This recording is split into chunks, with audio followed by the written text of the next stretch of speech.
네, 전현 의원님 토론해 주시기 바랍니다. 5분간 하시기 바랍니다.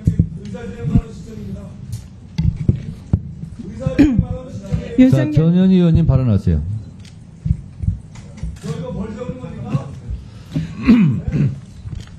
오늘 윤석열 대통령이 최혜병 특검법에 대해서 거부권을 행사를 했습니다. 제가 법사위에서 수차례 지적을 했지만 윤석열 대통령은 최혜병 특검의 수사 대상의 가능성이 매우 높은 상태입니다.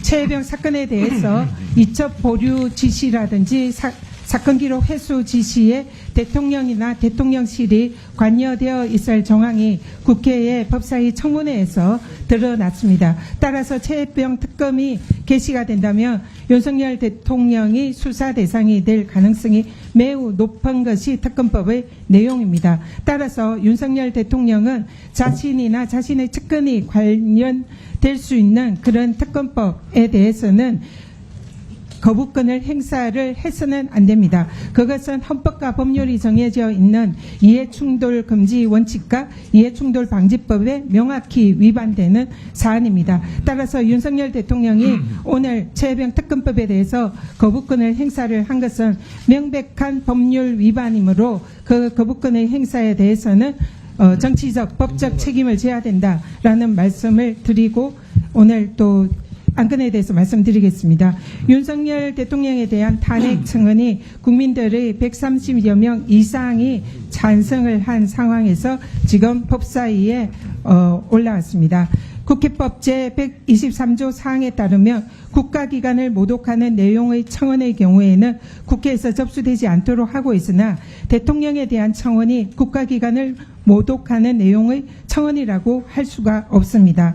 현재 윤석열 대통령의 청원으로 올라와 있는 쟁점은 해병대 특검법 사안, 명품 뇌물수수 사건, 서울 양평 고속도로 노선 조작 사건, 전쟁 위기에 관한 평화통일 의무 위반, 일본의 강제징용 친일해법 강행 관련 문제, 후쿠시마 핵폐수, 해양투기 방조 등 대통령으로서 정해진 헌법과 법률에 정해진 당연히 해야 하는 의무를 위반하거나 법률 위반 등의 의혹이 있는 사안입니다. 따라서 이러한 5가지 쟁점은 대통령의 국민의 생명, 안전보호, 국가안보, 수호 등 헌법상의 의무뿐만 아니라 본인 또는 가족에 의한 직권남용에 대해서 지적하고 있는 것이므로 이를 국민의힘이나 대통령실 쪽에서 주장하는 모독에 해당하는 내용이 될 수 없다는 점을 분명히 밝혀드립니다.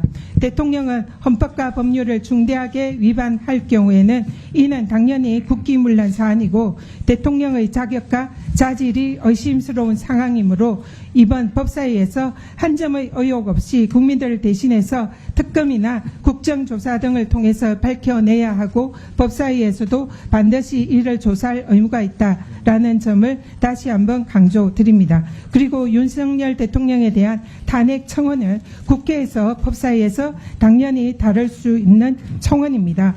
이 청원법 제6조에 따르면 감사, 수사, 재판 등의 구제 절차가 진행 중인 상황에 대해서도 처리를 하지 않을 수 있다라고 규정은 되고 있으나 이에 대해서 다른 청원 처리 대상에서 완전히 배제되는 것은 아니므로 국회의 의결에 따라서 당연히 법사위에서 청원을 진행을 할 수 있다는 점 말씀드립니다. 윤석열 대통령의 탄핵 청원에 대해서 참여한 국민이 130여 명을 넘었다는 것은 그만큼 국민들의 이 사안에 대한 엄중성과 중요함을 그리고 국민들의 분노를 상징한다 생각합니다. 법사위에서는 국민의 대리인인 국회의원이 국민의 명령을 당연히 받들어야 된다 생각합니다. 이 부분에 대해서 오늘 법사위에서 윤석열 대통령의 탄핵 발의에 대한 국민들의 명령에 대해서 철저히 조사해 줄 것을 다시 한번 요청드립니다. 이상입니다. 네, 수고하셨습니다. 다음 토론하실 분.